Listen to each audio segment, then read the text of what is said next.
Wrestling Radio Show. I'm Jordan Tom, followed with Ryan and Rowan. Tonight's guest, two-time Mike Natvig Award recipient, Armin Memorial Award recipient, two-time Mr. Intensity, three-time EIWA placer, fifth, third, second, and a two-time NCAA qualifier, finishing in around the 12 his first year. He's a team captain in 1997 grad. We got on Brad Fenske. Hey guys, thanks for having me. It's been a pleasure to listen to the shows and love what you guys are doing. So definitely glad to be a part of it.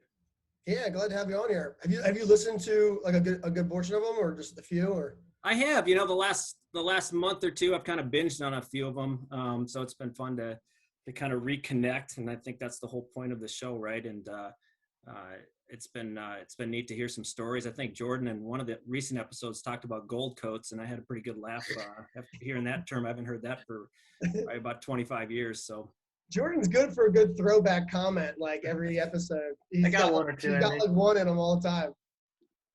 Yeah, no, it's good. For all the listeners out there who aren't watching, you're not just seeing Jordan's luscious hair. It's just growing and growing now that he's out of the Army. Yep. Today's my last official day. So. Is it really? Yes. Congratulations. Last day of terminal leave. So, yep. Awesome. Well, just for old time's sake, for those that may have seen some pictures, I don't know if this is going to show up good, but I got a haircut tonight just for the interview, and I thought, a little throwback, Fenske style flat. That's nice. You know what I'm saying? I'm getting older, so the hair just doesn't shape up that way anymore. I really think it's my wife, Angela, who's sick of looking at that flat top over the last couple of decades of the Army. So anyway, it's rounded off, and it's not but that was the style back in the day. That's nice. It had it wasn't skin on the side, flat top. It had a little girth on the side. Yeah, I was probably due a haircut, and they snapped that picture. So I ain't mad at you. Yeah. Hope Colonel Messer wasn't on you at that point. No, probably not. So we'll get started. So starting off, younger days. I think you're the first person we've had on from Minnesota. Grew up in a small town. Went to West Point. Went to the prep school first. I guess talk to us about what attracted you to West Point and what that transition was like, going from high school to the prep school, moving to the East Coast. Yeah, it's a pretty interesting story. So grew up in the small town of Painesville. I mean, it was about 2,500 people in north central Minnesota. And I'm going to be honest, other than just kind of hearing the term West Point and maybe hearing a little bit in the history books, I really didn't know much about it. And so I remember, I think it was, I might screw up the name, Paul Kuznick. I think he was the grad assistant at the time, which would have been the fall of 1991, my senior year. Got a phone call from him. He was from Minnesota, and just kind of tested the interest out. I couldn't find the paper. I would have loved to have shown it to you guys, but you got this information sheet. So this was back in the 90s, right? There was barely printout, but I mean, so you had to fill out this information sheet, and at the bottom of it was, how interested are you in West Point? And there was like three categories, like very interested, pretty interested, and like somewhat interested. And I remember getting this file after I graduated, and I was the GA as well, but got this file, and this is one of the things that was in there, was this information sheet. And I vaguely checked somewhat interested in the academy. So kind of funny how as time progresses and you look back, like I was somewhat interested back in September of 1991. So it's an interesting journey though. I mean, I was in the middle of football season, kind of a fun story. And if you look back in the history books there was a blizzard of Halloween blizzard of fall of 1991. The section final games were actually played in the Metrodome. So I actually got to play in the Metrodome, which was pretty cool. Compliments of a foot deep blizzard. But, football was on my mind. I rolled into my senior year of wrestling and had some success. My sophomore and junior year, I was second in state and third in state, but just not a lot of offers, not a lot of recruits. I think I really wanted to wrestle, and I wanted to wrestle Division I, and just didn't get a lot of phone calls. And I think in large part, back then it's like, and it's probably this way too today, it's just like if you weren't a second or third time champ, you just weren't getting looked at a lot of the Division I programs. Rolled partway through my season. January came, still not a lot of offers, not a lot of interest. And I'm like, I remember sitting down with my mom at the kitchen table saying, what are we going to do? And she's like, I really think that you need to revisit going to West Point. I'm like, what? And so we dug up the files, filled everything out. And so, mind you, it was the end of January of my senior year. So if you think about the timeline of getting into the academy, it's craziness, right? So I remember, connecting with Coach Effner saying, hey, I want to come. And he probably was thinking I was crazy too. And we just threw everything together, the application. I had to get, you had to get the nomination from congressional. I had to do the Dobmer medical thing. I don't know if they still call it that or not. The PAE, I did that, and just in kind of a record time, and just was hoping and praying for the best. It was kind of all the eggs in one basket. I didn't apply really anywhere else. And late April, I got a letter saying, thanks for applying. How about the prep school? I'm like, I didn't know anything about West Point, and certainly didn't know anything about the prep school. So I was like, what in the world is that? So that's kind of the journey, I guess you could say, as far as it evolved.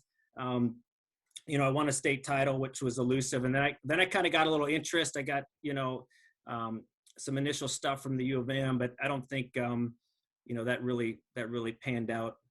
I think, part of it back then, Minnesota had two classes, kind of a big class, small class.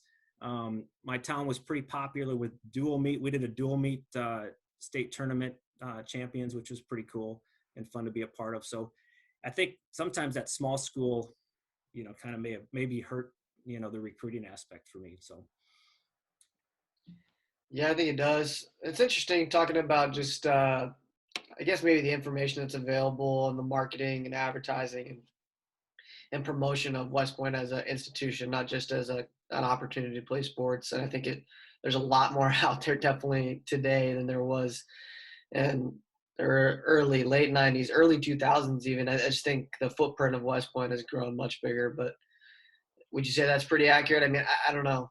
Well, I think there's, like anything, there's so much information out there. It's information overload, right? So I think in some respects, it's almost a double-edged sword. Yeah. But I mean, I think, my grades were solid. My ACT scores were okay. I probably was the perfect candidate for the prep school. I think looking back, I think, I think from a faith perspective, I think this is kind of where God wanted me, right? But I think I look back and say, this was a miracle and I remember when I got to, not so much the prep school, but when I got to West Point, maybe you guys feel this way, I felt like I didn't belong academically, right? I mean, it's just like, these people are running circles around me. So then I just kind of shoot a double leg on them and call it good. So what's that, B-roll? I think I felt that way until like a couple of weeks before graduation. Right. So kind of on that topic, as far as like recruiting. So did you compete in Fargo or anything in high school? Or like, I know now there's like so many different national tournaments that like smaller states, can get guys can get recruited for. Back then, I think it was just like Fargo. Did you ever do any of that summer wrestling? Yeah, Fargo wasn't even in existence back then. So this is like, when dinosaurs roamed the area. So we had like, it was called like the Northern Plains Regional. So like they had these regional qualifiers, and then depending on how you placed there, then you could qualify for kind of a national tournament. I think it was hosted by USA Wrestling. They did, I don't know what they call it now, if it's cadets and juniors. I think it's the same kind of model as far as age groups.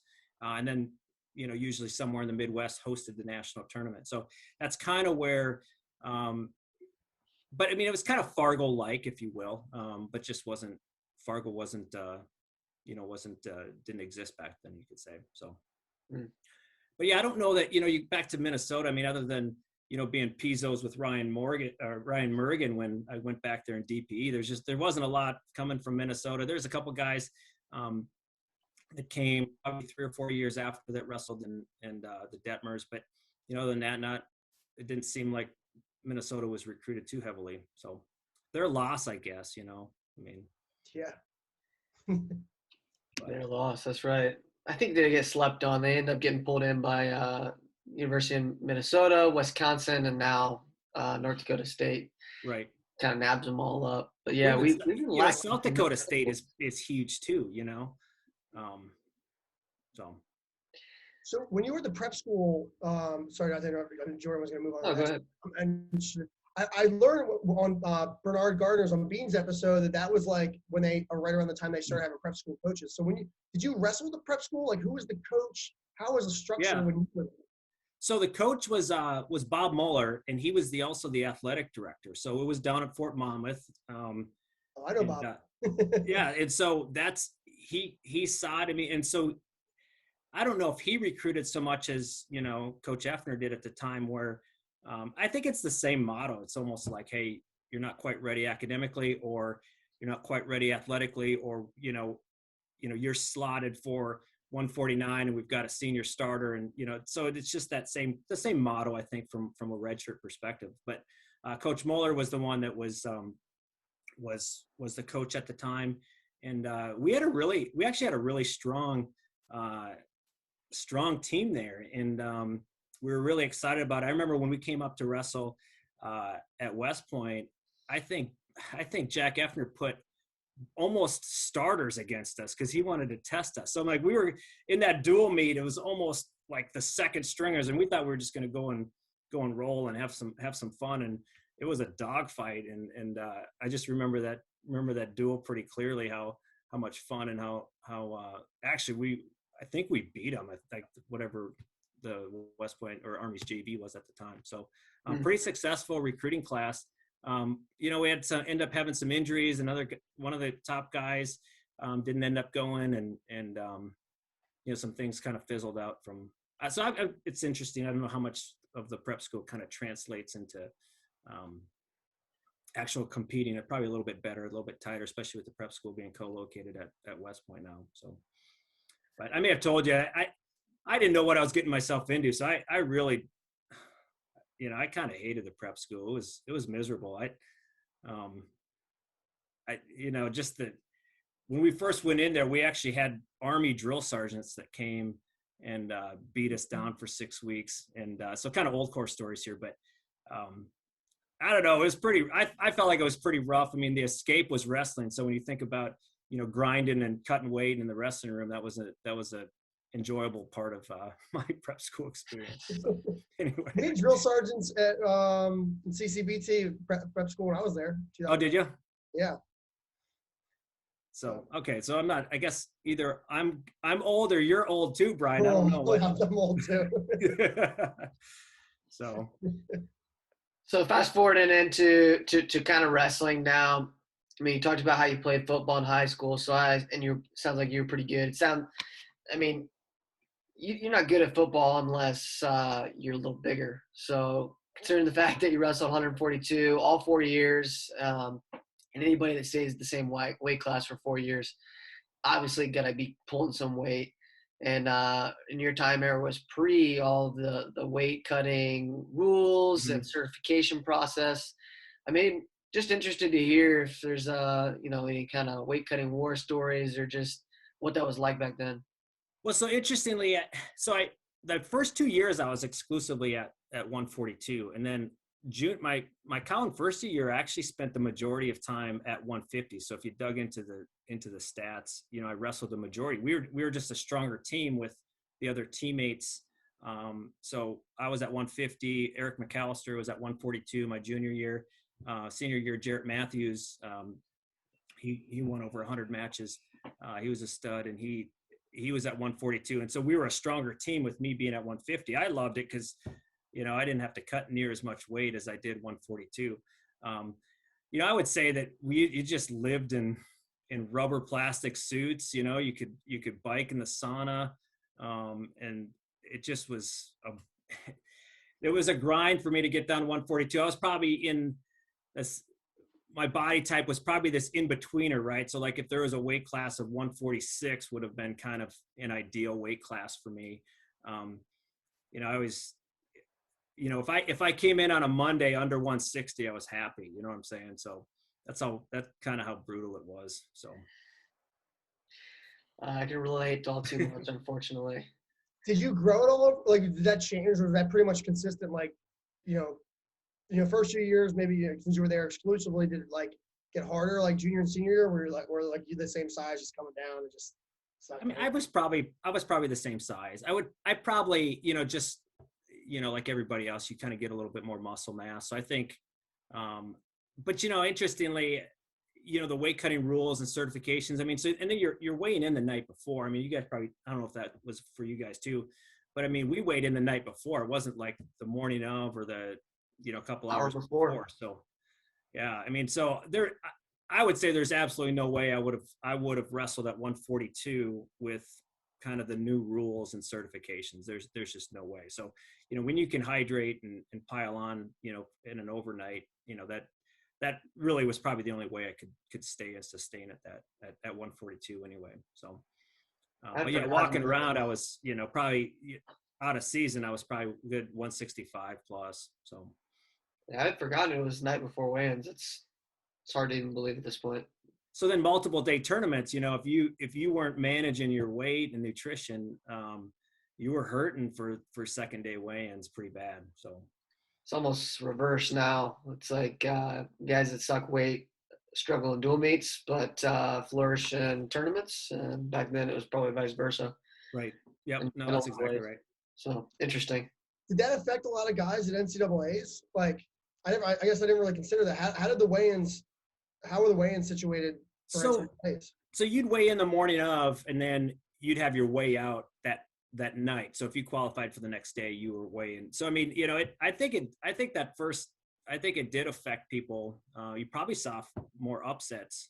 I'd have to go back and look. I'm just kind of generalizing, but with people not managing their weight properly, so it just depends on a little bit on that. So interesting. So I learned this doing a little bit of research and talking to you, but like BHAW is obviously the motto now they use.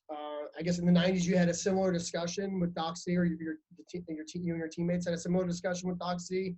Talk about what the motto was then and kind of, how that came about, like the BHAW that we came through, that Jordan and the gang came up with, in 2011, what it was like back then for your motto.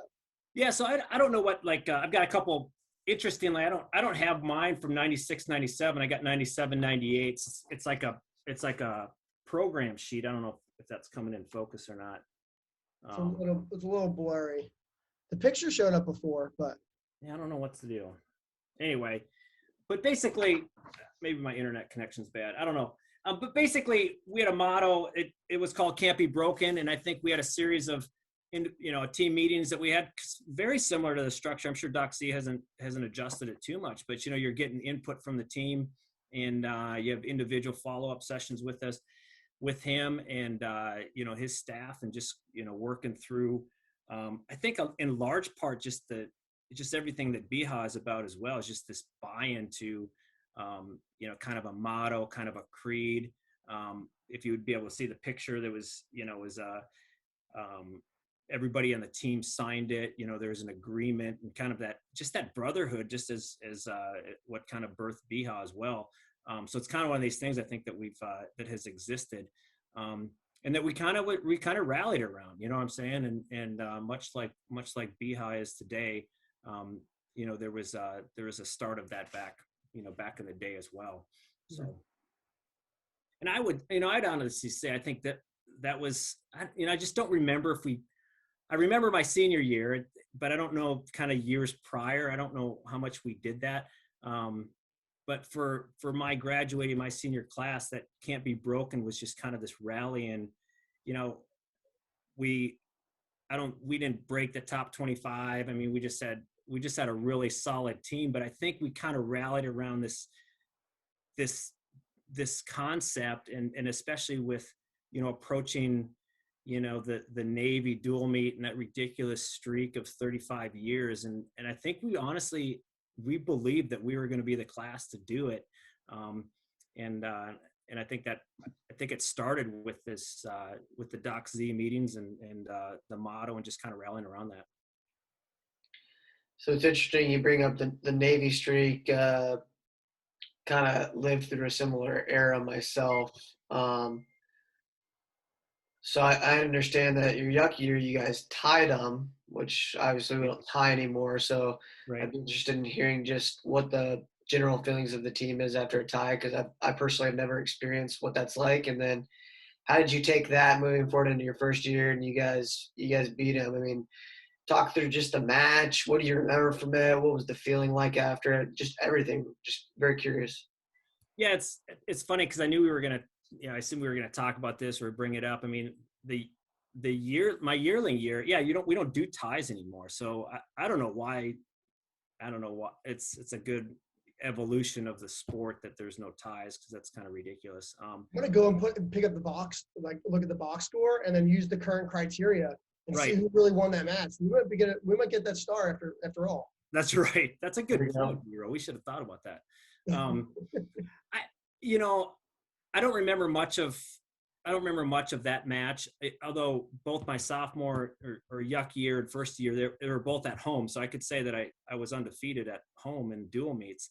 Ironically, as an individual, I did not fare very well. So my first 3 dual meets against Navy, I lost every one of them. It was kind of a sad deal. I had a very successful junior year, but I think I either lost by 1 point. I think 2 of them were in overtime, and so going into the first year, one thing I was going to mention too was I don't know if you guys does the team still do these, is that all academy championships? Is that still a thing, or is that fizzled out a little bit?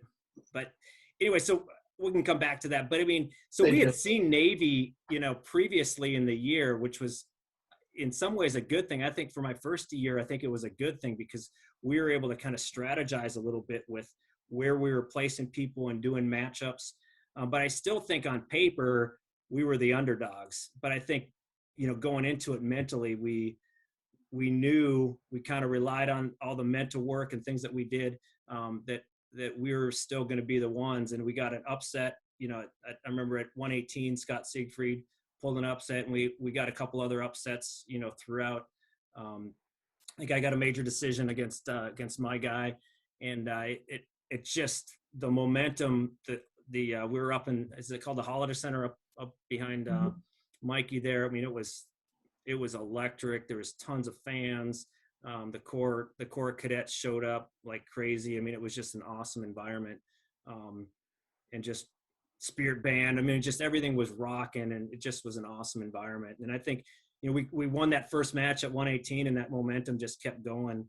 And it was just a lot of fun. So was it was the 118 match like a real tight match, supposed to be real tight? Yeah, I think, I'd have to go back and look at the stats. I think almost every match was tight. And that's what made it to be such a nail biter, and especially the 118. He was definitely not, I'm pretty sure he wasn't supposed to win at all. So that was a huge upset that just got the ball rolling. So, I mean, and you guys know how those dual meets and the momentum can go. So. Yeah, especially, I mean, with duels, if you you one swing, and it means so much. Yeah. So you were 2-time Mr. Intensity Award recipient, but as a yuck and a firstie. Eric McAllister got it as a cow. Was there any bad blood there, or was there a friendly rivalry? How did I don't know what it was like back then, if that was like a coveted award, or what? Talk us about that a little bit. I think you're right. I think it was one of those awards that people, you want to be called Mr. Intensity, right? You want to be known as the hardest worker in the room. And I tell you what, there's none more deserving than Eric McAllister. We had, we had our rivalries, and Eric was the kind of guy, I mean, he was a machine. He was one of those guys that, and you guys know this, having practiced through years. I mean, you got to kind of have the right mental mindset to go against certain guys in practices. You know what I'm saying? Because when you were practicing with Eric, you were going just, balls to the wall, 100% effort all the time. You know what I'm saying? And Eric just pushed you. He had a phenomenal in shape motor. You know what I'm saying? And so, there's none more deserving than Eric to get it. But yeah, there's definitely a little bit of rivalry with that. So. Because man, who doesn't want to be called Mr. Intensity, right? So. Did you listen to last week's episode with Coach Ward, where we did the awards wrap up? Oh no, I didn't. Nope. So they've actually changed the Mr. Intensity Award to the Phil Simpson Award, and it's kind of changed its meaning a little bit. And I'm paraphrasing here, but instead of it being like an award that's like given to the guy who's most intense in the room, it's basically like the guy who not only as intense in the room, but overall, like doing things outside the classroom, in school, like doing all the right things and just being kind of focused is the way I kind of took it as him describing it. Yeah, maybe a more holistic approach in and out. Yeah, that's cool. Yeah, not just like say, hey, the guy that works the hardest in the room, gets this award. We want to encompass like, all aspects of their, not only wrestling, but just their focus and commitment to the sport. That's probably a good way to their commitment to the sport. But it makes me think now, like, oh, like the year I graduated, this guy got it. I wonder if the award was different if he would have still got it. It's fun. It's nice thinking about that stuff going through. But yeah. I wasn't sure if you listened to last week's episode. We kind of talked about that a little bit. No, I didn't. I'll have to circle back and do that. Eric was he was a team captain too. And it's interesting because he probably would have got it with this criteria. I think he was a cadet regimental commander. He was a high up leader in the Corps of Cadets too. So he had that aspect to it. But it's interesting. And you guys probably experienced this too, where, the seniors just drove the intensity all around. I remember, I think it was my yuck year, a guy named Matt Marciniak, he was a senior captain, a couple-time NCAA qualifier. And we had runs out to League 8, right? And I tell you what, Matt would rip your head off if you cut that short and didn't touch the gate. You know what I'm saying? Just guys like that just had this intensity and this drive and this push where you didn't cut corners. And I'm sure you guys had that in the room as well. So Eric was one of those guys that pushed you. So each year by year, you progressed a little bit more and in terms of definitely results, but I'm sure from personal progression and personal growth and the way you looked at yourself, but just based on results alone, each year you did a little bit better, just based on EIWA placement and then NCAAs, you won a couple more matches each year. Was there changes that you made specifically that was kind of the driving factor for that? Or was that just the natural course of growing in college wrestling? It's an interesting question. I think I kind of had the tale of two cities, right? Whatever. I'm not a literature guy, but whoever, Charles Dickens, maybe, I don't know. But if that was a good guess. But like my first, we'll go with that. We'll roll with that. I'm not the guy to ask. We'll roll with that. Maybe Mike Gorman knows, isn't it? He the literary guy. Yeah. Anyway, so it's Charles Dickens, yeah. Oh, good. You're quick, B-roll. That's awesome. So like kind of the tale of two halves of my career.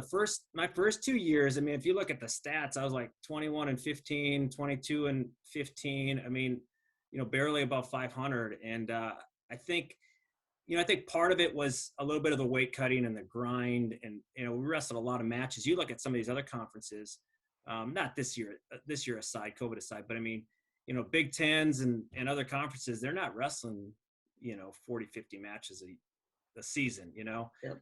So I think that grind kind of wore on me. But I honestly think just, I want to say this is kind of a turn too with some of the work that Doc Z did with the team and just having more faith in my training, just faith mentally, and just turning a corner. My junior year, my cow year, the first tournament we had was in Central Connecticut. I made it to the finals. It was against a guy, his name's Dave Leonardo. It's kind of funny, certain things you remember, but I remember scoring a point like in the last couple seconds to tie it up and then getting a takedown in overtime. And that honestly was kind of like the pivotal turning point for me in my career. I think it was that point where I just persevered and I mentally turned that corner and gained that confidence. Cause I know I lost a lot of close matches in my first 2 years, 1, 2, 3-point matches that could have gone either way. And I think that kind of gave me that confidence and that boost and I was up at 150. So I was moving from 42 to 150. I wasn't, I didn't stay there permanently. But it kind of said, hey, I can win up a weight class and I can beat good quality guys. And I think that's kind of what propelled me going forward. The placing in the IWAs, I think that was just kind of a natural progression.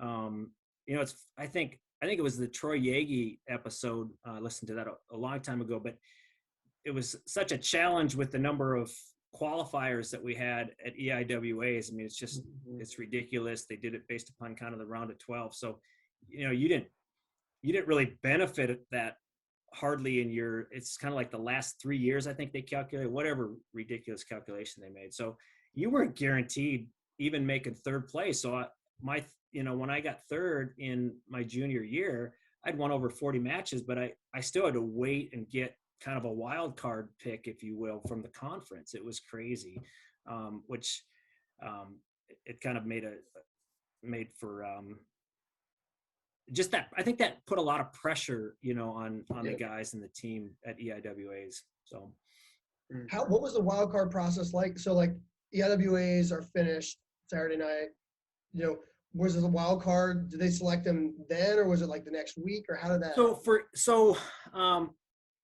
I think we had 26 or 27 slots as the EIWA. So if you made the finals, you were in, right? So I think it may have been that night. I think that the EIWAs picked it, and then I think maybe the NCAAs had kind of an at-large, X number of bids that they could pull from that. So yeah, you could get. In fact, my cow year, I think we may have, as a team, placed third or fourth. I mean, we had a phenomenal EIWAs. I think we had like 4 or 5 guys take third place. Just had great comebacks in the consolation brackets. And I was the only one that got picked, out of that 6 of third places. So it was a little bit heartbreaking.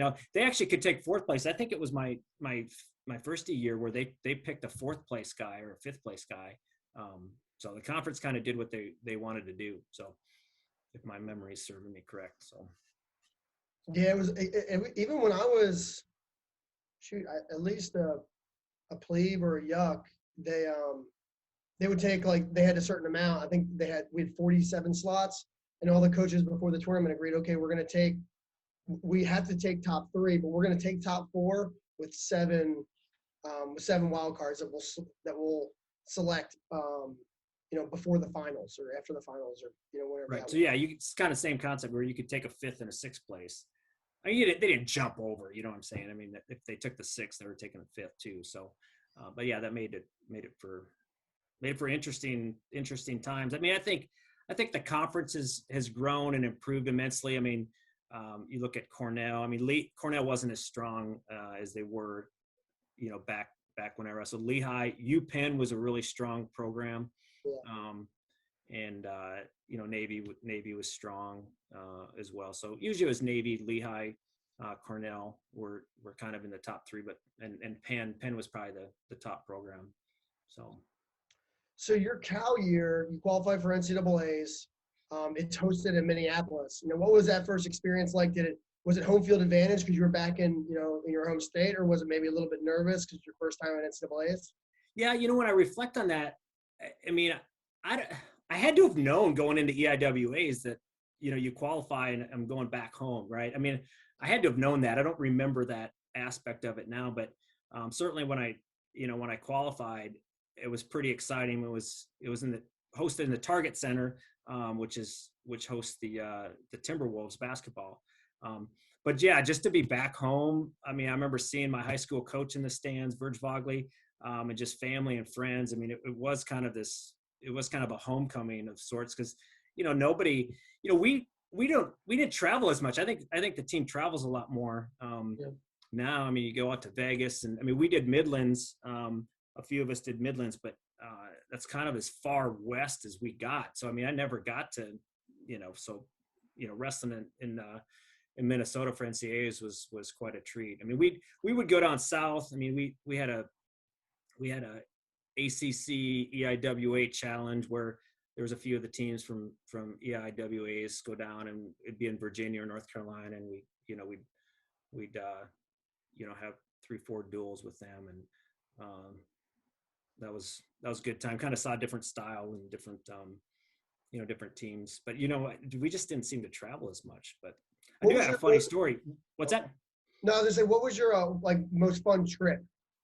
We haven't really asked that to any of the guests on here, but I feel like that's a cool topic because you look back on your wrestling, you're like, oh, I remember that trip we did my plebe year at Oklahoma State. Like, that was fun. You know, I think so. I'm going to jump back to the All Academy Championships. I think we hosted that the first year was I think that was my yearling year, I believe. And then that kind of rotated around. It went down to, I think VMI hosted it one year, or maybe the Citadel. I don't know. So that was so quick history on that. So there was a guy who just kind of had this vision and dream of bringing all the academies into a tournament. And you know, just kind of just a fanfare of, you know, like a color guard and just, you know, recognizing, you know, what the institutions meant for leadership in the country, service our country. So, I mean, that was pretty cool. But the guy passed away about a year before he could actually see it to fruition. And so, so there was this memorial where it was dedicated to this guy, and but it was pretty neat, pretty sweet event. So I remember one of the trips down there for that. Syracuse had a program back in the 90s, and I remember wrestling in the Syracuse Dome. They hosted the New York State. I don't think that goes on anymore, where all the colleges in New York States would hold like a New York State championships, which was pretty cool, because you're bringing in all these community colleges, these D2, D3, you know, and obviously the Division I schools. I mean, that was a pretty fun tournament, and, you know, guy, you hated to get knocked off by, you know, some SUNY New Paltz school kid. You know what I'm saying? That was always kind of an embarrassing thing. But some of those kids are really tough. I do remember a trip. We were coming back from this ACC EIWA challenge, and the bus was overheating. And, you know, you're coming up I-95, right? And you've got all those stops. I don't know. I just remember there being a Roy Rogers restaurant, you know what I'm saying? So the bus was overheating. So we were like stopping every other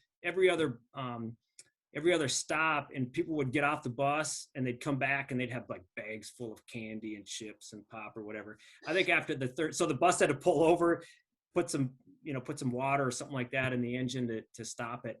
I think after the third stop, Coach Effner locked us all on the bus, because he was getting so ticked off, because we all kept coming back with junk food in our hands and, you know, eating pork rinds or whatever. So, and then I think as we were exiting the bus, when we finally got back to West Point, he said, "You guys are going to pay for this on Monday," or something like that. I don't know, as far as all the weight we were gaining from the stops, but anyway. Sounds like a Southern Scuffle kind of shakedown. Yeah. But I think in one of the episodes too, just talking about just some West Point traditions of still running the stadium stairs. I think that's a great thing. Running the ski slope. One thing we did, I don't know if this still goes on either, but we brought out, and this is when I was a GA, we did this too. We'd bring out wrestling mats. I think the plebes do Camp Buckner now, but it was Camp Lake Frederick back then. But we'd bring out the wrestling mats and host a wrestling tournament with the plebes during Beast Barracks. That was a pretty awesome memory. So you roll out the mats, you're in the middle of the grass field, and people are getting it on, and you got all your classmates that are plebes cheering you on. It's a pretty neat event. So maybe we got to bring that back. That, you know, Coach Ward's listening to this, and he's going to bring back the wrestling mat to Camp Buckner for the plebes. They didn't bring it back. I'll make this a little snippet and post this and tag Coach Ward and say, "Hey, we're gonna make this happen this year. We got a few more weeks." Yeah, instead of pummeling down, you know, playing ultimate frisbee, I saw a little clip on that the other day. You know, pummeling down by the river. You know, just bring the mat out there and let's roll. You know. That looked like an AWFL kind of scenario. I got a little excited when I saw that. I was like, "Is AWFL coming back?" Right. AWFL never went away. It just lost its name. It still existed. We were there. Yeah. Well, you certainly had a really successful, great career, accomplished a lot. But you still had a lot more to your story that happened, you know, after graduation. And what's unique to your Army story, I guess, congratulations on retiring after 20 years. That's awesome. Yeah, thank you.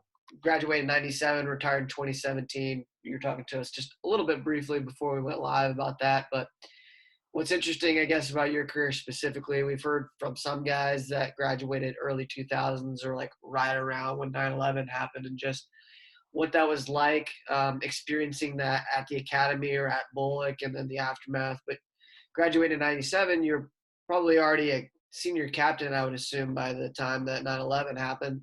Mm-hmm. Just talk through what it was like, I guess, commissioning in a peacetime and what that was like going through training, which is probably very similar to it is now. And then 9/11 happens and you're probably on the brink of being a field grade, what that was like to make a decision on what you're going to do and just how that played out for the rest of your career. Yeah, one thing I distinctly remember, I think it was, 95, 96 time frame where I knew, not classmates, but, cadets that were like graduating. And the hot thing then was going into Bosnia, right? And so I remember there was cadets that were already knowing that you already know your first duty assignment, and they were already tagging these units to go to Bosnia. And people were concerned about that. So it's kind of an interesting, as that progressed. I went after a GA, I went to a branch military intelligence, which is tougher than the AG Corps, I think. But just our first duty assignment was Germany, and then the Balkans expanded, and so in 1999 I deployed with OneEyed to Kosovo. So those were kind of the big deals. You know what I'm saying? I mean, you're training, you're doing FTXs and training exercises. I think the op tempo it's not the same as being deployed for 12, 16 months, but the training aspect of it is intense. You're in and out of the field, you're in and out of ranges. You're doing these shorter deployments, and I think that was kind of wearing on people too. I mean, so I came back from Germany, and probably not a lot of people know this, but I dropped my paperwork to get out in the fall, and that was actually shortly after 9/11. Came back from Germany, 9/11 happened, and I was slated to go to the Captain's Career Course, and I was like, you know what, I'm feeling like I'm going to go do something different. And then some things happened and kind of pulled the paperwork back and kept trudging on. I picked an assignment where I thought it was going to be an easy assignment in Maryland, where I was going to this strategic level intel job. I was going to chill and just do strategic stuff, whatever that was at the time. I wasn't even on the ground a month, and I was in Kuwait doing some planning for the invasion of Iraq. And then 2 months later, as I was on a plane going over there. So so much for what I promised my wife was going to be an easy ride in the state of Maryland, like non-divisional units, you know what I'm saying? So and then that just kind of, every year it seems like you kind of just hit that op tempo button, like a treadmill. You're increasing the speed, you're increasing the height of that treadmill, and it just kind of warned me. I think, the perspective of me kind of almost making a decision to get out and then stay back in kind of helped the perspective of just kind of the right reasons of staying in. I kind of felt sorry for myself after my Germany assignment, felt like I kind of got screwed over on some evaluations, and, life's not fair. It is what it is. So, even for some junior officers listening, I think, you got to kind of know what your goals are. And I think coming back to West Point and teaching in DPE, it's kind of something that was just an ultimate goal of mine. And so just kind of having those goals, but I tell you, I felt like every assignment we were looking at getting out and moving on and changing it. And so, I think it helped the perspective that I had, in terms of, doing it, continuing to serve for the right reasons, and that sounds kind of weird because you're like, hey, you're serving in your uniform. It's all selfless, but the sacrifices and the grind kind of wear on you too. And I think, getting back to West Point teaching probably saved, if you will, my continuation of a career. Then I kind of went back to ILE. Then I get sent to Korea, and then, of course, in typical branch HRC fashion, I said, oh, Korea's not 1 year away from my family, but it's not a deployment. So guess what? You're getting on a plane here in a couple months after I got back. And so I negotiated that away, and deployed to Afghanistan a little bit later than not right away. But, so it's kind of a tough, it's just kind of an interesting progression as far as a career goals in terms of the sacrifices. But yeah, what I started out in 1997, and so many of my classmates can attest to, that era, those couple of years is far different from how we ended it. You know what I'm saying? And I think every year, every assignment that went on, it was less about me. It was more about junior officers and development and mentorship and just kind of growing that next generation of people and just really being in uniform for the right reasons. And that just kind of was a transformation process for me. So you're the second DP instructor we've had in a row. Jordan, who are we going to get next week from DP on here to keep filming this week after week? I don't know. If we get in a pinch, we'll call Chick. You talked a little bit about the DP experience, but I think mentoring cadets and being around it. Is there anything else about that environment that seems like you almost did a 180 move, getting out of the military or hating while you're there? Is there anything else that made you kind of step back and appreciate kind of serving and doing it for the right reasons? I think just this perspective of knowing you were, you're training and mentoring the next generation. As cadets, you don't see that. You're told you're the greatest thing and you're the next generation of leaders and you're going to do all these great and wonderful things. But and so sometimes I think that the reality of that kind of slaps you in the face, and once you get out into the real army, if you will. And I think that just kind of being able to just be very, very blunt and upfront with the cadets that I either had in class or, guys on the wrestling team or had over for sponsorship or things like that, that just kind of to give back and just give a very realistic perspective that, it is about service to the country. It is about the sacrifice, and it's not about you. And I think sometimes I think you get kind of pumped up with, that you're the greatest because you're at West Point and you're and certainly there's a lot of great things about the leader development and those things, but you're out in the Army to serve your subordinates and to lead and take responsibility for them and for their training and so just to kind of share that perspective. I tell you, anybody that goes back to the academy knows that it's busy. I mean, you're actually sprinting just in a different plane of things that are, everything is so good at West Point, as far when you go back as a TAC officer, as an instructor. Crazy thing is I remember those first couple of weeks when I came back, Sunday night at 6 o'clock, I felt like I needed to be somewhere, like in formation on the plane or something like that. Years later, you still feel like that feeling, but just giving back to the cadets, being a part of, traveling with the team, and ORN. I think one of the trips I took a bunch of guys over on an overnight trip, some JVers I think it was a tournament in Maine or somewhere up in the Northeast. I mean, just kind of escaping and doing those things and giving back to Army wrestling was a pretty big deal. I'm going to work every day in t-shirt and shorts, what I'm saying, teaching combatives and boxing. I mean, what better thing is out there than that? So that was a pretty special assignment for me and for my family, just having that connection to the community and just the bonds that you have living on West Point housing and the post was pretty special time. So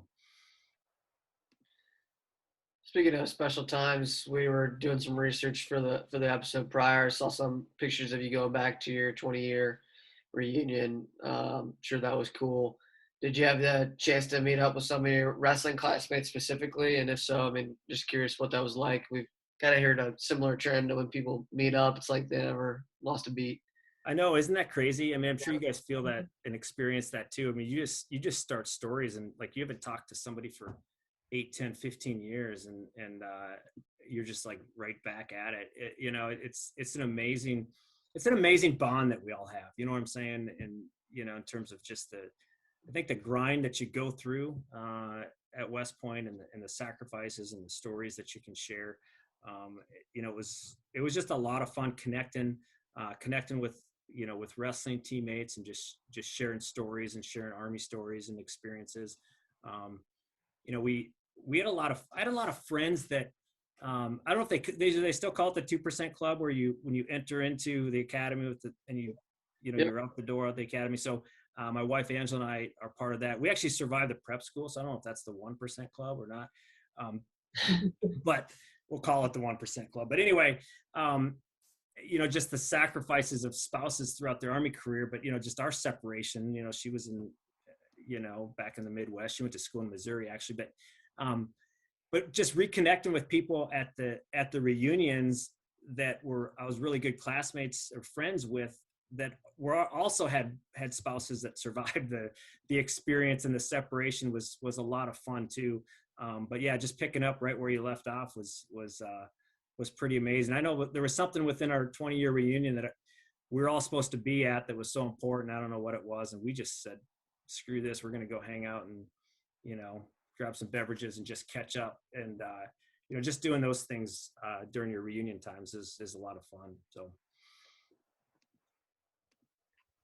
So lighten it a little bit, we learned as we were getting ready for the doc, there's a rumor floating around that OneEyed Willy, the official BHAW mascot, isn't the only cat in the picture of Army wrestling. Is it true that Coach Effner named some cats after you and Dave Warnick? Dude, that rumor is true. Now, and I'm sure that OneEyed Willy wouldn't stand a fight against Warnick and Fenske, but you never know. I mean, he's probably pretty pretty focused with that one eye that maybe he'd have an advantage. But I don't know the story completely. We got to get Coach Effner on he's not been on the radio show, has he? No, he hasn't. We haven't had any of the previous coaches. I reached out to Chuck Barbie. Okay. He said he'd come on. We haven't got a date yet. I want to spread him out a little bit But we need to get Coach Effner on and kind of share that story. I don't remember if there was some bet or something, but Warnick, he graduated in '94, I believe, and so he was the all-time career wins leader. And so I don't know if there was a bet with Effner or what the deal was, that he was, if he set that record, that he was going to name a cat after him. And I don't know when I heard about this, but I think Effner's kids probably got involved with the fact that they named a cat Warnick.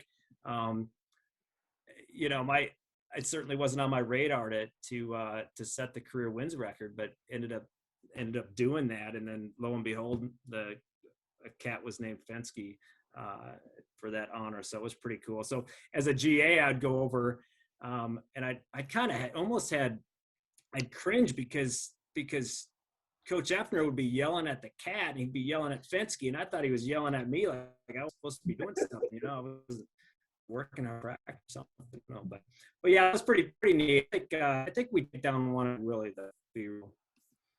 I don't know if Willie was here. If I was in the hotel and Willie was here right now, he'd be perched up right here, ready to attack. I wonder if there needs to be a Phil Simpson cat up there now. Now the wins. I don't know. I mean, wasn't Chuck Barbie the coach then? Chuck Barbie. Hey, shots fired, Chuck Barbie. You got to name a cat. You got to get a cat and you got to name him Phil Simpson. Yeah, absolutely. It's go time on that. And what's Ward's cat name have to be? What's that? What's Ward's cat's name have to be? I don't know. Well, he's got to get an all-time wins leader while he's here. Yeah. Yeah, Interesting. I think that's the only criteria. Let's put that out there. That next guy that breaks the all-time wins, we will all donate money to buy a high-end cat for Ward. So it'll be like one of those little leopard cats that are like $2,000, and we'll name it. There's hairless cats out there. That might be interesting. Maybe that's the challenge. I don't know. I'm gonna text. Was it Will Simpson's? Was it Will Simpson's episode where Coach Ward was like, "Are we just gonna ignore the fact that there's a cat crawling around behind you, B-Row," or something like that? I don't know if it was. I don't know if Coach Ward was on Willie's episode. That was one of. I think that was one of Ward's updates. Oh, was it? Towards weekly wrap-ups. I don't know. That was hilarious, though. It was. Your cat was roaming around, licking your ears, and you just kind of were carrying on with that interview. Nothing was going on. My ears. Did you listen to the one with Coach D'Angelo? No, I didn't. He couldn't. He was like, "Miro, you got to get this cat out of here." He could. I didn't even realize he was up there either. I just could kind of numb to it. But we talked a lot about Willie the cat on this podcast. More than yes. I just shot Warnick a text asking why the cat's named after him, so we'll give an update next week. I can't believe he didn't bring that up. I mean, that's. He was busy talking about the Sunshine Open and all kinds of other stuff. So before we wrap this up, who do you want to hear on the show? You a bunch of your not either classmates or guys you went to school with. I've been taking notes like, oh, we need to get Matt Marciniak on here. We need to get Eric McAllister on here. Like, what other guys would you want to hear? And then those on your era too. It could be like new age guys or even older. Yeah, those two are great. Jarrett Matthews. I think he's a special operator somewhere, so he's probably got long hair like Rafferty or something. I don't know. He's a '98 guy. He's a great wrestler, great human being. So he'd be one. Jarrett. My classmate and fellow team captain Todd Thornburg. He had a couple 40-match win seasons too, for sure his senior year.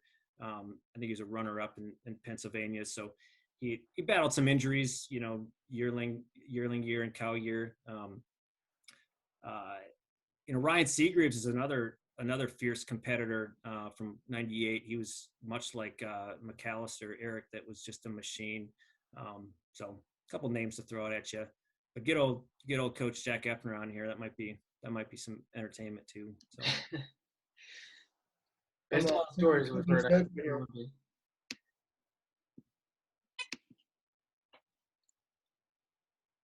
All right, I got all those down. I got a lot of homework to do.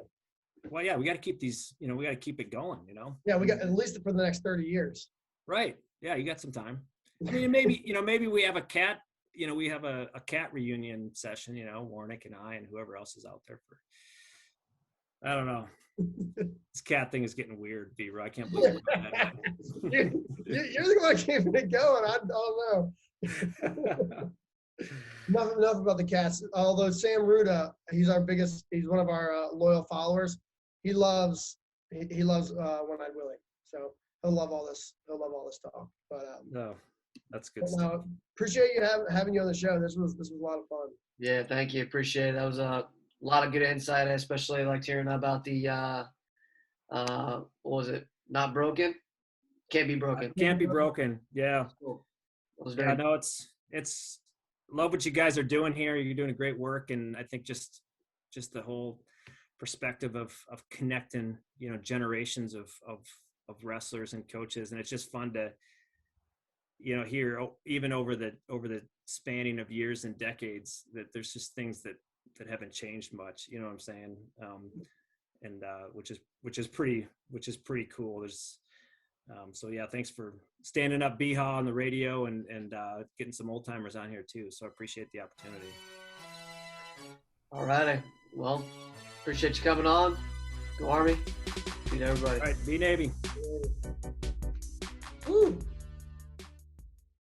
Thanks for tuning in to the BHAW radio show. If you like what you heard, be sure to subscribe and leave us a 5-star rating on your favorite podcast platform. If there's something you'd like to hear on a future show, reach out to us on any of our social media, Instagram, Facebook, or Twitter. Or you can reach us at email, bhaw.radio@gmail.com. We'd love to hear your thoughts, and as always, go Army, be Navy.